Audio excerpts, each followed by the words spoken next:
ছোটবেলা থেকেই চাউমিন খেতে ভারী ভালোবাসতো মেয়েটা, বিশেষ করে মায়ের হাতে।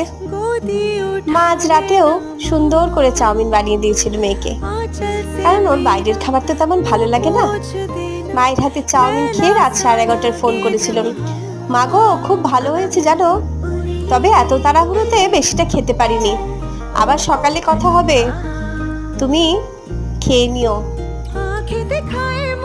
পরদিন সকাল যখন অনেক অপেক্ষার পর মা দেখতে পায় সেই সন্তানের লাশ, সেই সন্তানের নগ্ন দেহ, রক্তাক্ত দেহ, তখন মায়ের মুখের সামনে ভেসে ওঠে সেই সন্তানের আর্তনাদ, যখন সে সন্তান বলছে, মা গো আর দেখা হবে না আমার, আর তোমার ভালোবাসা পাবো না, আর তোমার হাতের রান্না, তোমার স্নেহের স্পন্দন আর পাবো না আমি, এই হয়তো আমাকে শেষ করে ফেলবে, আর হবে না মা দেখা।